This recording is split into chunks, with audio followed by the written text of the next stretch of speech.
Merhaba arkadaşlar. Bugün size Galata TR100 22 Ocak tarihinde yapılmış olan TR100 deneme sınavının matematik bölümünün sorularını çözeceğiz. Evet, diğer çözümleri de YouTube kanalımızdan takip edebilirsiniz. Evet, hızlıca başlıyoruz. 8 çarpı 7 çarpı 6 çarpı 5 faktöriyel gibi durursak 5 faktöriyeller gider. 8, 4 faktöriyel 24 yapar. 8, 6, 48 bölü 24, 2 çarpı 7, 14 artı 13 çarpı 12 çarpı 11 faktöriyelda kalırsak 11 faktöriyeli parantez dışına çıkartırsak 1 artı 12 yani 13 yapar. 13'ler gider, 11'ler gider. Faktöriyeller gider tabii. 14 artı 12 26 yapacaktır. Yani bir D şıkkı olacak. Hemen hızlıca devam ediyoruz arkadaşlar. İkinci soruya bakalım. Devirli bir rasyonel sayı sorusu. Evet, şurayı biz 4 bölü 10 gibi görebiliyoruz. 2 bölü 5 2'ye bölmüş olursak artı 2 bölü 9. Şu da 2 bölü 9 gibi yazarsak tabii ki 1 eksi 2 bölü 9. 7 bölü 9 gibi 9'lar gider.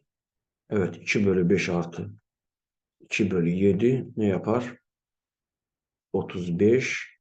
7 ile ve 5 ile çarparsak 14 artı 10 24 bölü 35 yapar. Yani 2Y şıkkı olmuş olacaktır. Evet, anlaşıldı zannedersem. Üçüncü soruya bir bakalım. Üçüncü soru. Evet, bir denklem sorusu. X, Y doğal sayı olması itibarıyla 1 bölü 1 bölü olduğu için bunların her birini ayrı ayrılıkta yapmamız lazım arkadaşlar. 2'ye eşitlememiz lazım. 2 üzeri x eşittir 16. X eşittir 4'e. 2 üzeri y eşittir 1. Tabii 2 eksi 1'den y eşittir 0'a. Hemen değerlendirme yaparsak 4 üzeri 0 artı 1 4 yapar. Yani 3 B şıkkı olmuş olacaktır. Şimdi gelelim dördüncü soruya. Şöyle bir yapalım bunu. Evet, malum payda 11 eksi 6 kök 2 a eksi b kare gibi görürsek 2 çarpı 3 gibi ne olacaktır arkadaşlar? 3 eksi kök 2 kare yapılacaktır. Tabii ki kök altında olduğu için kare ve kök birbirini götürdü. 3 eksi kök 2 olacaktır. Evet, bunun pay ve paydasını ben 3 artı kök 2'ye çarparsam şöyle 3 artı kök 2'ye yaparsak a eksi b a artı b bize a kare eksi b kare yani 7'ni verecektir. Ne oldu arkadaşlar? 3 artı kök 2 oldu. 2 bölü kök 2'ni yaparsak kök 2'ler gider.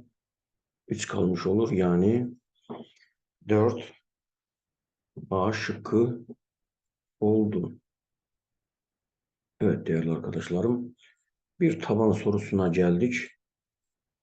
Bir taban sorusunda 8'lik bir taban sorusunda evet dikkat etmemiz gereken x şurada şöyle 7'ye yapmamız lazım ki 65 de kendisi 7'lik sistemde zaten kullanabiliyoruz. O zaman 47 8'lik sistemde 0 1 gibi yapıp malum 7 çarpı 8 üzeri 0 4 çarpı 8 üzeri 1 32 artı 7 39 yapar. 65 7'li sistemde 0 1 gibi yaparsak 5 çarpı 7 üzeri 0 6 çarpı 7 üzeri 1 gibi yaparsak 42 5 47 yapar. Toplam ne yapar arkadaşlar? 86 yapmış olur. Şimdi beşlik sisteme geri dönmüş olursak ne olacaktır şimdi? 1 5 36 evet 7 kere 7 5 35 bir yapılır bekliyoruz. 17 5 3 kere 3 5 2 evet 3 321 yani 321 ABC gibi yaparsak toplam ne yapar? 6 yapar. 5 A şıkkı olmuş oldu. Devam ediyoruz. Evet, şöyle bir denklem sorusu var ama bazen çocuklara her zaman söylüyoruz denklem sorularında şıkları hızlıca bir kullanarak tabii taktiksel gelişlere çok önem vermek lazım ki paydalar hiçbir zaman sıfır olamadığı için hemen birinci ve ikinci rasyonel sayılardan neyi görebiliyoruz arkadaşlar? Sıfır ve eksi bir problemini görebiliyoruz. Evet, sıfır, eksi bir gibi şıkları kaldırmış oluyoruz. Evet, dikkat edersek D ve Y şıklarında eksi 2 olduğu için hemen kontrol edelim. 2 bölü eksi 2 eksi 1 eksi 2 eksi 1 ne yapar arkadaşlar? Yani eksi 2'yi değerlendirdiğimiz zaman 2 yapar. Eksi 2 evet şıklarımdan oldu. Demek ki C şıkkı da iptal olmuş oldu. Evet bir tane 1 kaldı. Şunu şöyle temizlersek tabii ki biz evet 1 2 bölü 1 2 1 bölü 2 demek ki ne oldu arkadaşlar? 6 Y şıkkı olmuş oldu.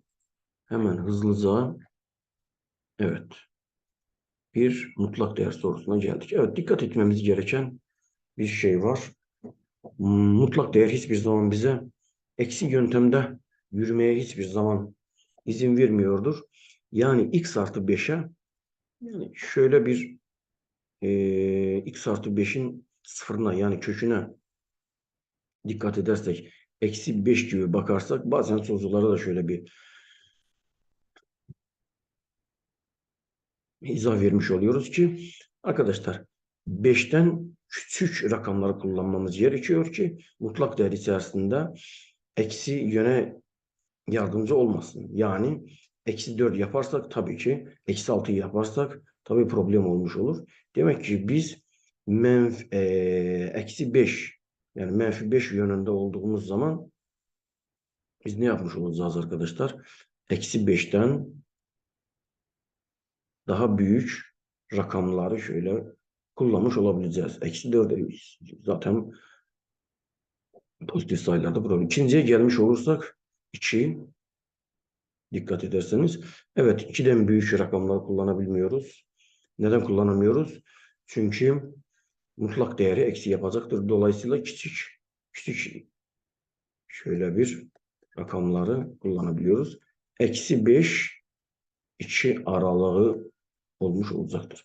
Şimdi dikkat etmemiz gereken maksimum 4x artı 6'nı yapabilmemiz için 2'yi 8 artı 14 eksi minimum görebilmemiz için ise eksi 5'i görmemiz lazım. Eksi 26 eksi 14 olacaktır. Ne yapar arkadaşlar?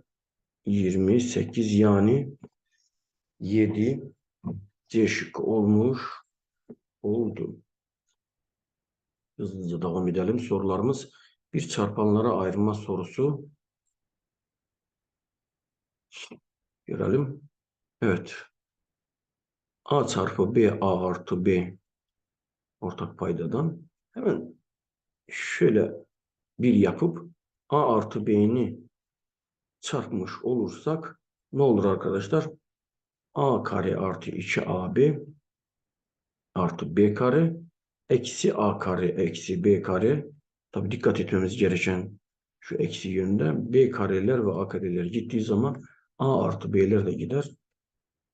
Evet 2AB bölü AB 2 yapar yani 8 diye şık olmuş oldu.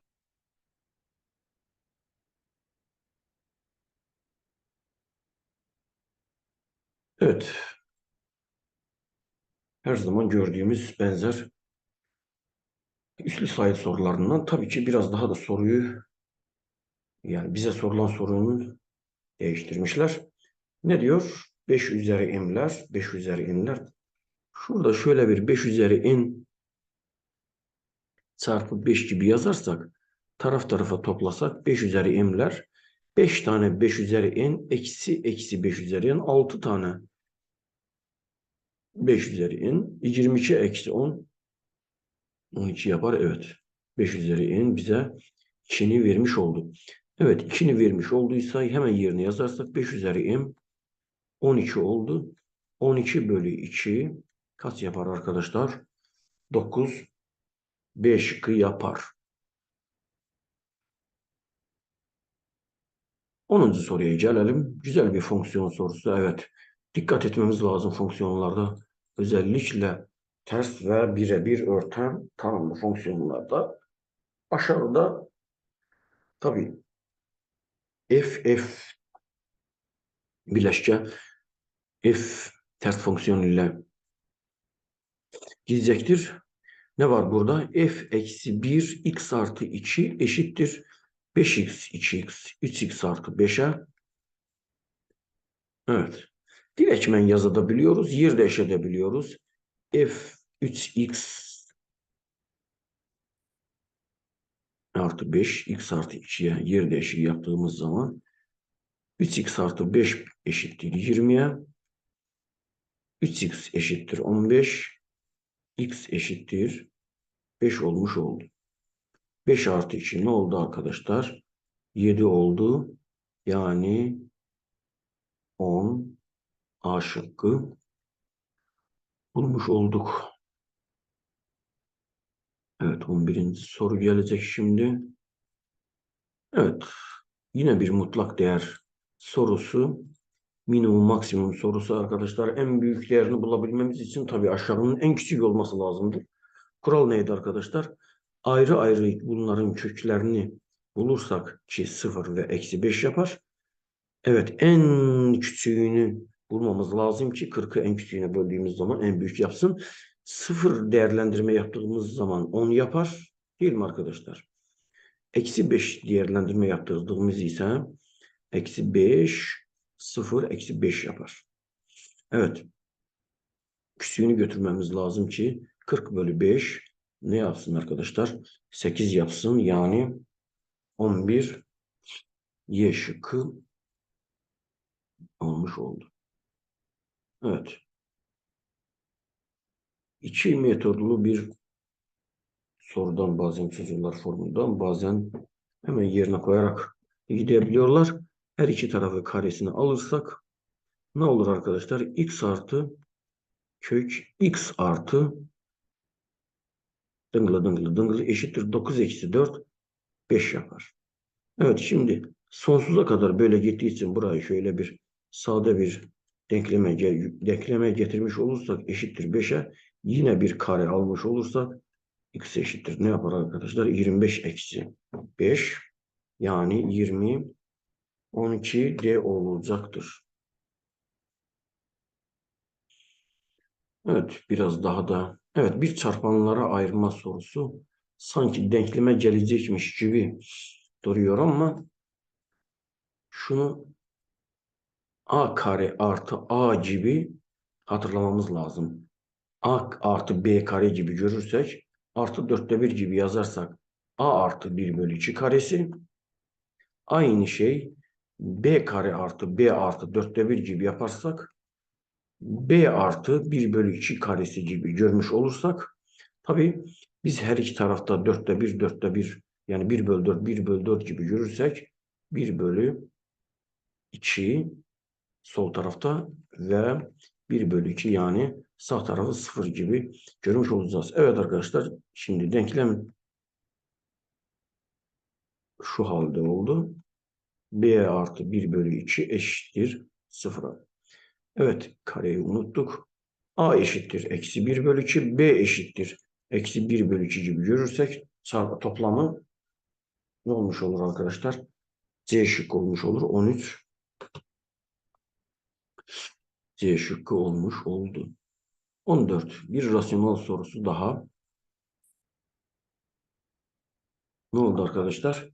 Şimdi edelim. Şimdi arkadaşlar sol tarafta tabii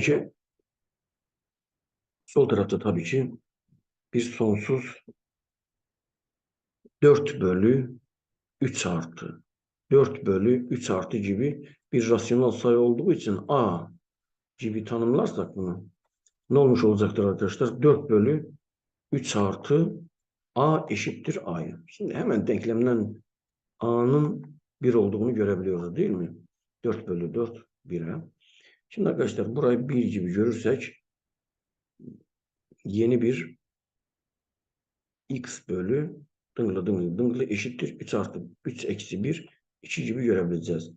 Yani şuradan x bölü 2 artı 2 sonsuza kadar gittiği için 2 gibi görebiliyoruz bunu. 2 çarpı 4 çapraz 8 olacaktır. Yani 14 Y şıkkı olmuş oldu. Devam edeceğiz. Evet. Güzel bir kombinasyon sorusu. Evet. Olasılık ve kombinasyon sorularına dikkat etmek lazım. Evet arkadaşlar, malum bu bize biraz daha da tanıdık gelecektir. Alt kümeler bölümünde de kombinasyon n sıfırdan kombinasyon n'e kadar 2 üstü n gibi bir tanıtım veriyordu değil mi arkadaşlar? Yani aslında burada LT ile yani burada JLT gibi kombinasyon NK n diyelim şuna pardon. NK gibi yani yapabiliriz, yapmayabiliriz. N faktöriyel işte N eksi K faktöriyel gibi bu şöyle de görebiliyoruz tabii ki. Şimdi arkadaşlar ne diyorduk? Kuralda kombinasyon N0 artı kombinasyon 11 yani n'e kadar tabii devam ediyordur. Dıngılı dıngılı dıngılı bu şekilde devam ettiği zaman kombinasyon 10'da 10 bize ne verecektir arkadaşlar? 2 üzeri 10'u verecektir. Tamam mı? Evet, binom asılımda da bunu görebiliyorduk. Şimdi arkadaşlar, şimdi kombinasyon 10'da 0, 10'da 10 ile 1 yaptığı için ben şöyle bir şey yapabiliyor muyum? Kombinasyon 10'da 1, tabii siz anlıyorsunuz ya aynı şeyler. Artı kombinasyon 10'da 2, artı dım dım dım dım dım devam ettiği zaman kombinasyon 10'da 9'da durdum. 1 artı 1 ne yaptı artı 2? 2 üzeri 10 eksi 2 gibi yazarak duruyorum. Tamam mı? Şimdi aşağı ve yukarı her ikisini birinci ve sonuncu kombinasyonların hepsini eşitledim. Ne kaldı arkadaşlar ortada? Şimdi bir tane eksi ve artılar kaldı. Şöyle bir şey yapabiliyor muyum artık? Buraya bir A tanımlarsam her iki tarafı toparlarsak şöyle bir şey yapalım. A artı 2 üzeri 10 eksi 2. Bakınız arkadaşlar 12, 14 çiftler, 16, 18 gitmiş oldular. Ne oldu? Kombinasyon 10'da 1. Tamam. Kombinasyon 10'da 3. Bunlardan 2 tanedir. Kombinasyon 10'da 3. Kombinasyon 10'da 5. Kombinasyon 10'da 7. Tabii ben bunu arkadaşlar için bu şekilde yapıyorum. Ki zaten aynı şey olduğunu biliyorsunuz. Şimdi arkadaşlar burada bir daha da parantez içinde dikkat edersek 10'da 1, 10'da 9 aynı olduğu için parantez içerisinde ben 2 tane kombinasyon 10'da 1 aynı olduğu için artı kombinasyon 10'da 3 artı tabii 2 tane olduğu için kombinasyon 10'da 5 gibi görebiliyorum, tamam mı? Evet, şimdi buradan biz eğer çok uzatmadan şurayı hesaplamış olursak yani kombinasyon 10'da 1 10 yapar. Kombinasyon 10'da 3 işte ne yapar? 10 faktöriyel 3 faktöriyel 7 faktöriyel 10 çarpı 9 çarpı 8 7 faktöriyeller gitti. 3 çarpı 2 zannedersem 4 3 120 yapar. Evet, bir de kombinasyon 10'da 5 var. Bu da bize ne yapardı arkadaşlar? 10 çarpı 9 çarpı 7 8 çarpı 7 çarpı 6 bölü 120 yapar. Aşağıda 5 faktöriyel var ya. Sıfırlar 6 2 2 8 gitti 4 36 çarpı 7 oldu zannedersem. Bu da 42, 252 yapar. Evet, 252, 120 ve 10 bu parantez içinde değerlendirmiş olursak, evet 200 üzeri 10'un da 1024 olduğunu değerlendirmiş olursak, evet hepsini A eşittir 2 olduğunu ben önceden hesapladığım için, yani vakit kaybetmemek için hemen C şıkkını işaretlemiş oldum. Evet, devam ediyoruz arkadaşlar. 16 bir oran orantı sorusu. Bir oran orantı sorusu. Ne olacak şimdi arkadaşlar? Evet, C AC artı 5 eşittir 10. AC artı 5 bölü A eşittir 12. Taraf tarafa bölmüş olursak AC 5 artı 5'ler gitmiş olacaktır. A bölü C eşittir 2'ye bölmüş olalım. 5 bölü ne olsun? 6. Evet, C 6, A 5 gibi görürsek 6 alt 5 11, 6 eksi 5 11 gibi, yani 11 olmuş olur. 16 B şıkkı olmuş oldu. Evet değerli kardeşlerim, 17. soruda evet sayma sorusu. Sayma sorusu, yani R burada doğal sayıdır ve doğal sayı olması itibariyle evet şu şekilde görelim. A 25'i 25 ile, yani şöyle yazmayalım bunu bazı arkadaşlar. Yani 25 ile 50 arasında, A 36'yı ise 36 ile 72 arasındaki doğal sayılar gibi görmemiz lazım. Evet, bunların ortak kesişme yerleri ne olacaktır arkadaşlar? 36 50'ye kadar olan asal sayılar. Yani 37 var, 41 var, 43 var ve 47 var zannedersem. Değil mi? 4 tane olması gerekiyor. Yani 17 D şıkkı olmuş oldu. Evet arkadaşlar, bazı sorular yeni tipli. Evet, bildiğimiz malum güzel bir problem sorusu. Yaş sorusu. Boyanın yaşının 3 fazlası Ali'nin yaşının yarısına eşittir. Nasıl yapalım arkadaşlar? Şurayı O yazalım. O'ya Ali yazalım. Tamam mı? Boyanın yaşına A diyelim. Tamam mı? Şimdi Ali'nin yaşının yarısına eşittir.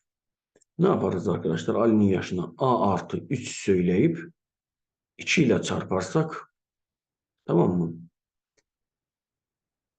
3 fazlasının tabii ki. Uyanın yaşının 3 fazlası yarısına eşit olduğu için, şimdi kaç sene sonra bir 5 senesi yapalım. Hemen denklemi şuradan böyle yapalım. A artı B 2 A artı 6 artı B kaç sene sonra Ali'nin yaşı Oya'nın yaşının 2 katı olduğu için Oya'nın yaşını biz 2 ile çarparsak denklemi eşitlemiş oluruz. Evet, şuradan şöyle bir yazalım. 2 artı 2B eşittir 2A artı 6 artı B'ye 2A'lar gider. B eşittir ne kalır arkadaşlar? 6 kalır. Evet, altını da şöyle bir tartalım. A şıkkı olmuş olur. Biraz soruyu karıştırmayalım. A şıkkı olmuş olur. Yani 18 A şıkkı oldu. Devam edelim arkadaşlar. Evet, basit bir işlem sorusu. Tabii dikkat etmemiz gereken, bu dereceye dikkat etmemiz. 7-9'a dikkat edersek 7-9. Tamam mı? 7 ile çarpıp 9 ile çarpmamız lazım. 28 artı 36 64 yaptı. Dolayısıyla arkadaşlar 2 üzeri işlem 64'e eşitse demek ki bu işlem nedir arkadaşlar? 6'dır. Şimdi 5 üçgen 6 yaparsak tabii ikinci şartı kullanmamız lazım. 6 5'ten büyük olduğu için 6 eksi 5 1 yapar. Yani 19 A şıkkı olmuş oldu. Devam ediyorum arkadaşlar. 20. soru üsler kökler bölümünden güzel bir soru olmuş olacaktır. Şimdi ne yapalım arkadaşlar? Ayıralım şöyle. 3 üzeri 2x eşittir. Tabii burada 3 çarpı olduğu için 18'e her iki tarafı karesine alırsak kareye kökten 3 kök 2 gibi olacaktır. 9 çarpı 2'den tabii ki. 3 üzeri x bölü 3 eşittir. 3 kök altında 2 bölünsün 3 der yani kök 2 25 şıkkı olmuş oldu.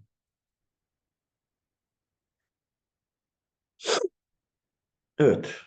Malum biraz önce de bazı denklem soruları karşımıza geldi. Yine de her zaman denklemler çift dereceli olduğu için sıfıra toplamlar eşit olduğu için ayrı ayrı a eksi 4b sıfıra 2b eksi c sıfır eşit olduğu için a eşittir 4b c eşittir 2b. Evet a yerine 4b yazarsak b'ler gider 4. Üzerinde c yerine 2b yazarsak 1 bölü 2 olur. 4 üzeri 1 bölü 2 ne yapar arkadaşlar? 2 yapar. Yani 21 Y şıkkı ile sona doğru yaklaşıyoruz arkadaşlar. Evet sırada geometri ve IQ sorularını da kanalımızdan görebiliyorsunuz. Evet yine aynı tipten bir soru.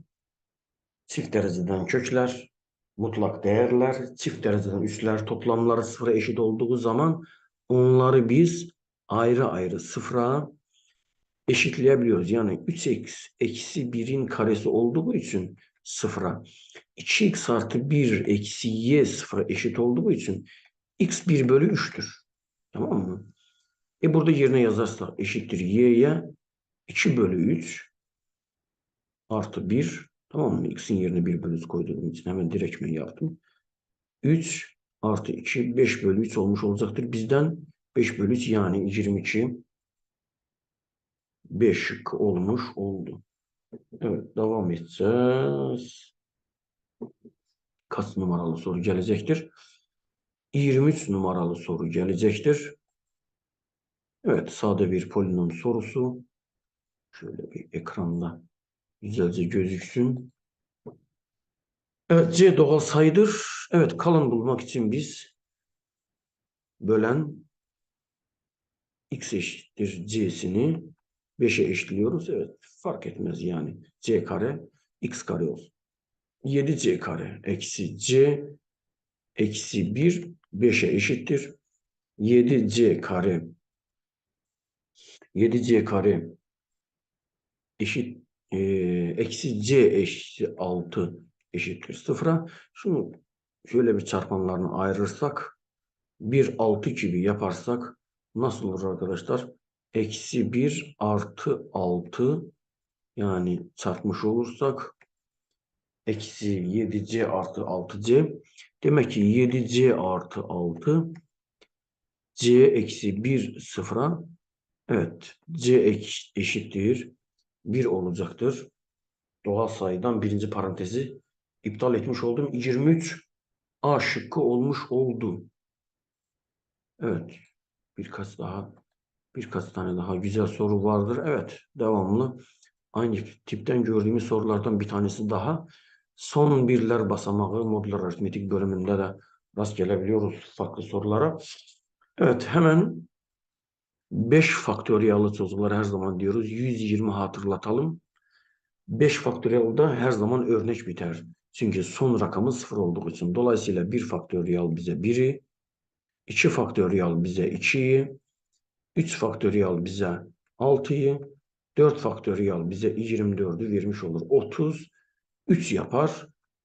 Evet, devamında 120 gelmesinin çok fazla bir önemi olmayacaktır ki 24B oldu. Yani son rakamı 3 olmuş oldu. Devam edeceğiz arkadaşlar. Devam edeceğiz arkadaşlar. Şimdi biraz daha da soruda bazen ekranda gözükme sorunları olduğu için şunu bir küçültmüş olalım. Şimdi arkadaşlar nerede? A kesişme B'ni bulacağız. A ile B'nin şöyle bir yağmur yağarsa şuraya ortak zonaya şöyle ne görmüş olursak C, E, Y, D, F'ni görmüş olabiliyor muyuz? C, E, Y, D, F. Tamam mı? Şimdi buradan biz C'yi kesmemiz lazım. Ne demek bu? Y, H, H ve K'nı kesmemiz lazım. Zaten Y'ni kestiğimiz zaman C, E, D, F yani 25'te D şıkkı kalmış olacaktır. Evet 25 tane soru çözdük arkadaşlar. Hızlıca devam etmek istiyorum. 26'da bir fonksiyon grafik sorusu. Ne oldu arkadaşlar şimdi? Dikkat etmemiz lazım. Evet. Eksi 2 sıfır yapar. İçini sıfır yapar. Tamam mı? Yani f eksi 2 bize ne yapar arkadaşlar? Dikkat ediyorsunuz. Sıfır yapar. F sıfır ise bize ne yapar arkadaşlar? 2 yapar. Şimdi şöyle bir şey yapabiliyor muyuz? Şurayı. J o f eksi 1 0 6 eksi 2 4 olacaktır.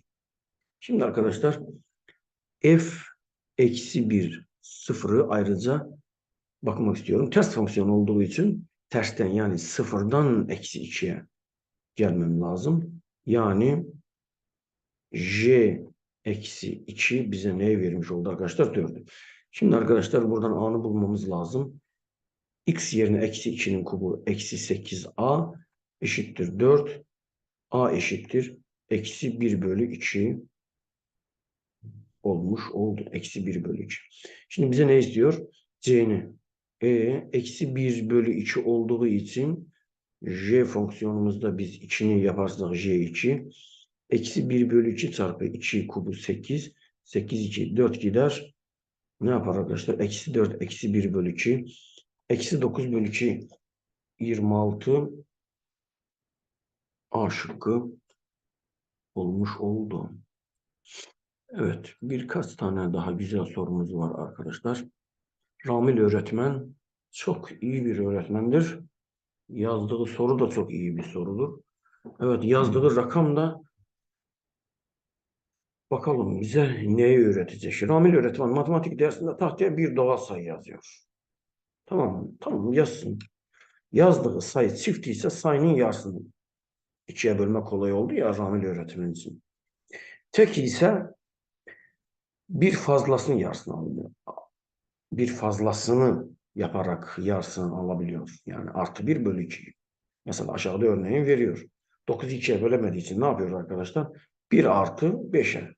5 bölüne 2'ye bölemediğimiz için artı 1 bu şekilde yapabiliyoruz. Zaten Türkçesini dikkatle okuduğumuz zaman 27 sayısını yazdığımız zaman hangi şıkkı almış olabiliriz? Tabii Ramil öğretmenin yazdığı soruların altında Arapçada tercümeler olduğu için sorunun büyüklüğü nedeniyle biz şöyle bir aşağıdan böyle yazmış olalım. 27 işlemlere bakalım arkadaşlar. 27'den 2'ye bölmek olmayacak. Artı 1 bölü 2 14. 2'ye böldüğümüz zaman 7 artı 1 8 bölü 2 4 1 bölü 2 1 bölü 2 ta ki ne dedi? Bir rakamında bitmiş olacaktır. Kaç tane işlem yapmış olduk arkadaşlar? 5 tane işlem yapmış olduk. Yani C şıkkı olmuş oldu. Evet, zannedersem kaç soru kaldı arkadaşlar? 28. Güzel bir ikinci dereceden denklem sorusu. Tabii Vieta teoremini hatırlamamız lazım. Evet arkadaşlar ne diyor? X1 artı 1, X2 artı 1. Hemen görür görmez ne diyoruz arkadaşlar? X1 artı X2 görebiliyor muyuz? A artı 1 bölü 2. X1 çarpı X2'yi görebiliyor muyuz? 10 bölü 2. Açalım parantezleri. X1 çarpı X2. X1 artı X2 artı 1 eksi 5 olmuş oldu değil mi? X1 artı X2 A artı 1 bölü 2 artı x1 x1 artı x2 a artı 1 bölü 2 x1 çarpı x2 ne yaptı arkadaşlar? 5 yaptı. Artı 1 eksi 5 olmuş oldu. A artı 1 bölü 2 eşittir neye arkadaşlar? Eksi 11. Çapraz vurduğumuz zaman eksi 22 eksi 1 eksi 23 oldu. Yani 28. B şıkkı yaptım. Evet, 29. soru farklı rasyonel sayı soruları vardı. Evet, bunların farklı çözülme taktikleri var. Her zaman A diyorum, taraf tarafa topladığımız zaman hemen ne yapar arkadaşlar? 3 bölü 10, 17 bölü 10, 1 yapar. 5 bölü 11, 6 bölü 11, 1 yapar. Eksi 7, 17, 24 bölü 12, 2 yapar, 0 yapar değil mi arkadaşlar? Bizden A'nı sorduğu için A eşittir eksi 10, yani 29. B şıkkı olmuş oldu. Evet, 30. soru, son soruya geldik. Çocukların her zaman oran orantıda sevdiği sorulardan bir tanesi çapraz vurmaya her zaman A eşittir 4x, B eşittir 4y, C eşittir, C eşittir 4, Z olabilecektir. Hemen değerlendirme yapalım. 3A yani 12x, B 4y, C 4Z 8Z gibi görmüş olursak eşittir 12'ye. Evet, hepsini 4'e bölürsek şöyle yapalım. 3x y eksi 2z eşittir 4'e bölürsek 3 yapar. Şimdi arkadaşlar şuradan eksiği bir parantez içerisine almış olursak y artı 2z 12 yapmaz mı? Ne oldu? 3x eşittir 15. X eşittir ne oldu? 5 oldu. Yani 30. Hayır. X eşittir B oldu tabii ki. Pardon. X eşittir 5 olduğu için bizden X'i değil de A'nı sorduğu için 5'i 4'e çarptığımız zaman 20 oldu. Yani Y bende. Evet. Dikkat ettiysek her zaman bulduğumuz zaman bize ne sorulduğuna dikkat etmemiz gerekiyor. X eşittir 5 deyip 5 şıkkını dikkatsizce cevaplandırmış olursak evet arkadaşlar ayvayı yemiş oluruz. Evet, 30. sorunun sonuna geldik. Şimdi sırada geometri ve IQ sorularını da YouTube kanalımızdan takip edebilirsiniz. Herkese iyi akşamlar diliyorum. Görüşürüz.